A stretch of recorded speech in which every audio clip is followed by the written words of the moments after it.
आज का यह वीडियो क्लास 9 के लिए। आज हम क्लास 9 के स्टूडेंट्स को प्रश्नावली 12.1 का हल करने जा रहे हैं। हम लोग आज सीखेंगे कि किसी भी त्रिभुज का क्षेत्रफल कैसे निकालते हैं। देखते हैं आज का यह वीडियो त्रिभुज का क्षेत्रफल।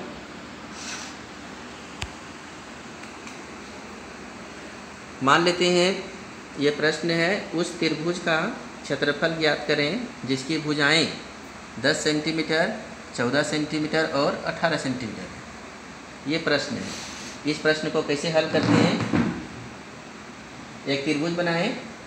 मान लेते हैं ये त्रिभुज है ए, बी और ये सी। इसको मान लिए ए, इसको मान लिए बी, इसको मान लिए सी।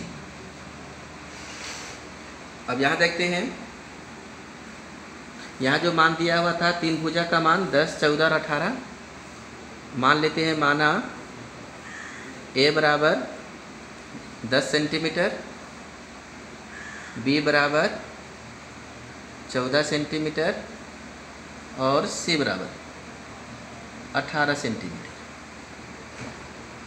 अब क्या करेंगे कि त्रिभुज का क्षेत्रफल निकालने से पहले हम लोग त्रिभुज का अर्ध परिमाप निकालते हैं। तो त्रिभुज का अर्ध परिमाप निकालेंगे। त्रिभुज का अर्ध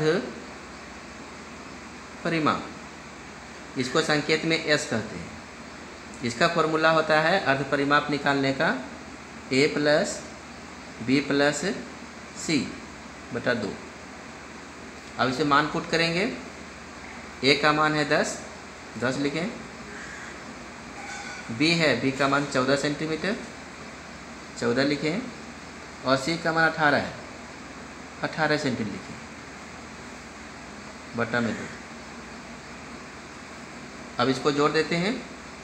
8 4 12, 2 2 1 3 और 1 4, मतलब जोड़ने से 42 आया बटा में 2। इसको काट देंगे। 2 दूनी 4, 2 एकम 2, यानी कि एस का मान आ गया 21 सेंटीमीटर। तो जब एस का मान निकल जाएगा तब फिर हम लोग त्रिभुज का क्षेत्रफल निकालेंगे। और ये त्रिभुज का क्षेत्रफल जो हम लोग निकालने जा रहे हैं वो है हीरोन सूत्र से। तो हीरोन सूत्र से हम लोग त्रिभुज का क्षेत्रफल निकालेंगे।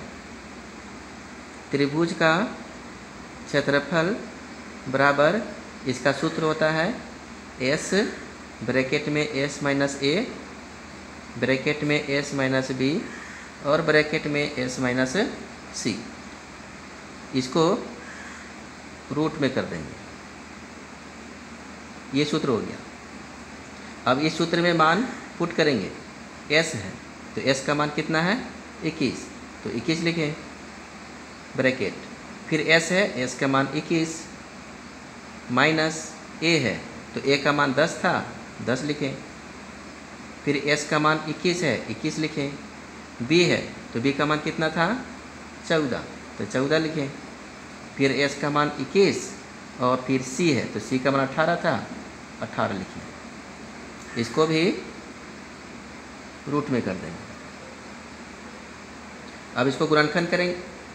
गुणनखंड करने से पहले इसको घटाएंगे। 21 गुना 21 में 10 घट गया तो 11, गुना 21 में 14 घट गया तो 7, गुना 21 में 18 घट गया तो 3। इसको भी रूट में रखें।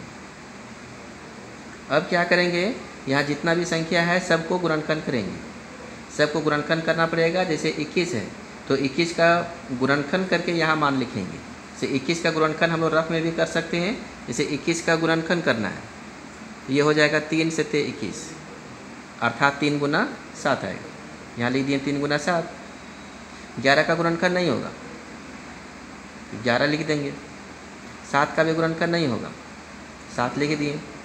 3 का गुणनखंड नहीं होगा, 3 लिख दिए। फिर इसको रूट में कर दिए। अब क्या है कि जो संख्या 2 बार है, जो संख्या 2 बार है इसको 2 में से 1 बाहर कर देंगे। मतलब ये है कि इसका पेयर मिलाते हैं जोड़ा मिलाते हैं कि 2 संख्या है तो 2 का 1 लिखते हैं। अगर 4 संख्या है, अगर 3 4 बार लिखा रहता, 3 4 बार लिखा रहता तो ये 3 हम 2 बार लिखते। लेकिन यहाँ देख रहे हैं 3 2 बार है तो 2 3 का 1 3 लिखेंगे। फिर देखते हैं 7 2 बार है तो 2 7 का 1 7 बाहर किए। अब जो बच गया देखते हैं 11 है तो 11 का कहीं पेयर नहीं है, मतलब 11 2 बार नहीं है। तो यदि ऐसा आता है, ऐसा सिचुएशन आता है कि कोई संख्या अकेला रह जाता है तो उसको क्या करेंगे, रूट में लिख देंगे 11, क्योंकि इसका पेयर नहीं था, ये 2 बार नहीं था तो इसको हम लोग रूट में लिखेंगे। अब क्या है, इसको गुना करेंगे 7 तिया 21 21 और रूट में 11 11, ये हो गया सेंटीमीटर स्क्वायर। त्रिभुज का क्षेत्रफल निकल गया। तो इस तरह से हम लोग प्रश्नावली 12.1 में त्रिभुज का क्षेत्रफल इस तरीक़ा से निकाल सकते हैं।